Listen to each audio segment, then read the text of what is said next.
Third strategy. Let's talk about the single premium syndication strategy. This one just blows me away. So hang on tight. We're going to have a lot of fun with this one. The single premium syndication strategy. Now, whether you're a syndication fund manager or you're just a syndication passive investor LP, you know the power of using real estate syndications to increase your returns and participate in some phenomenal real estate deals.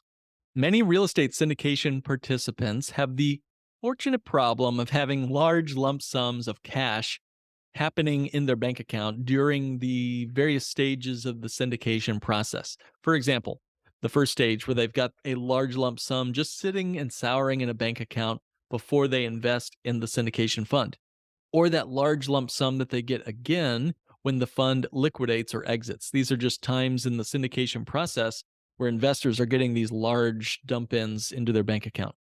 So, what could one do with a large lump sum of cash? Well, similarly, many clients have come to me saying that they have this large lump sum of cash and want to put it into a policy, but do not want the obligation of having some ongoing, recurring premium payment for years to come. Maybe they don't want an ongoing cash flow commitment with the policy, or maybe they don't have time to build up a substantial cash value. They want to see it happen right away. They want liquidity and use of the policy right away. So, fortunately, a bank on yourself type policy can be designed in a unique way, which allows the owner to fund the policy with a one-time single premium. For many real estate investors, this can be a super attractive alternative to a recurring premium policy. So, what is it? It's a single premium whole life policy. It operates in many of the same ways as normal bank on yourself designed policies do. The cash value will continue to grow by a guaranteed and predictable amount, even when the markets are tumbling. Your principal and your gains in the cash value are locked in. An advantage of the single premium policy over recurring premium policies is that the single premium policy has a lot more cash value available to use in the first year. In fact, in the very first few weeks, the policy has roughly 90 to 95% of your money available as cash value. So contrast this to a still impressive 65 to 80% liquidity in a recurring premium policy in year one. So just imagine what you could do in your real estate portfolio with that 90% plus liquidity.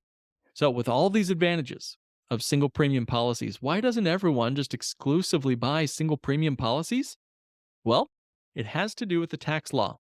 For over 100 years, the tax law has allowed policy owners of recurring premium policies to access their cash values with no taxes due. Truly tax-free access. In contrast, with single premium policies, the gains that exceed your cost basis, remember that's the premium you've paid in, the gains are going to be taxable on single premium policies. Until the cash value, though, exceeds your cost basis, taking a loan or withdrawal does not create a taxable event. So, unlike savings accounts, brokerage accounts, bank CDs, with single premium policies, the gains are not taxed until you take them out, and until then, they all grow tax deferred. Let's say Tom, a 65-year-old, had a large lump sum of $400,000 that he wanted to put mostly into a syndication deal.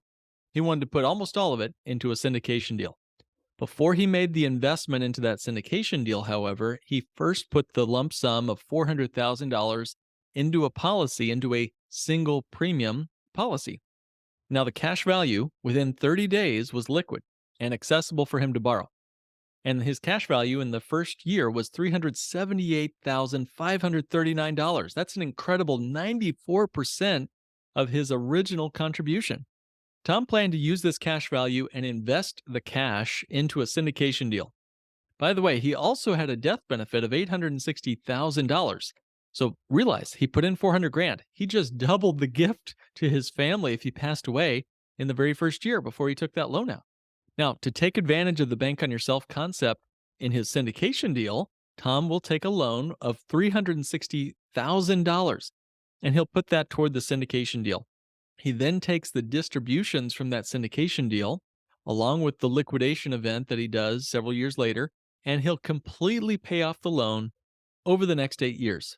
The total loan interest he paid over the next 8 years was $54,071. That represents a 2.1% APR, annual percentage rate.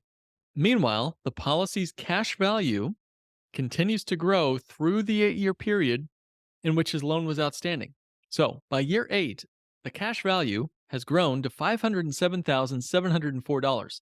Guys, that's $107,700 more than he put into that policy 8 years ago, and is surely more than he would have earned had he left that money in a boring bank CD, which, by the way, would have been taxed every year. And CDs are, of course, not liquid, and he would not been able to invest in the syndication deal. Let's kind of summarize what's happened so far for Mr. Tom.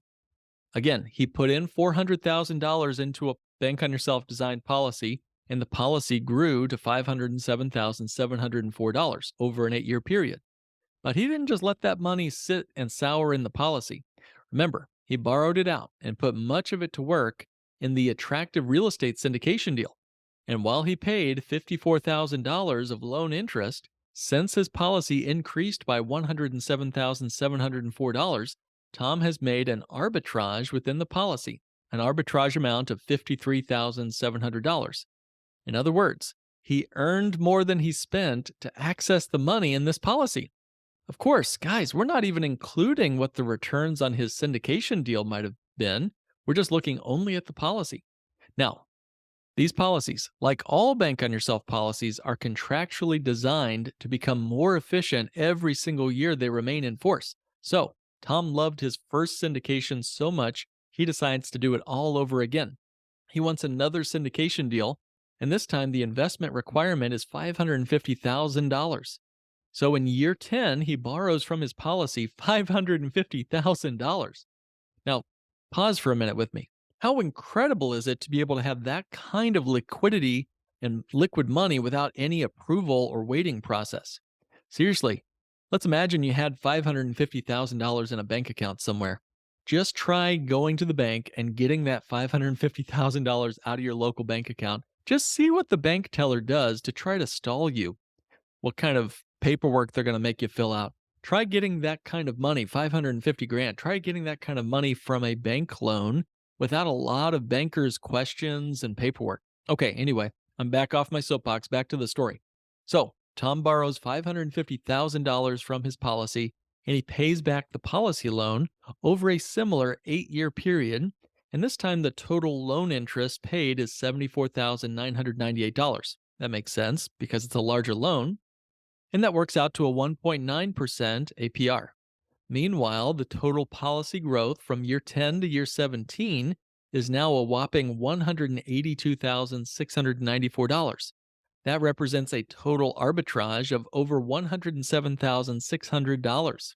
In conclusion, to summarize everything, Bank on Yourself policies get more efficient the longer you keep them.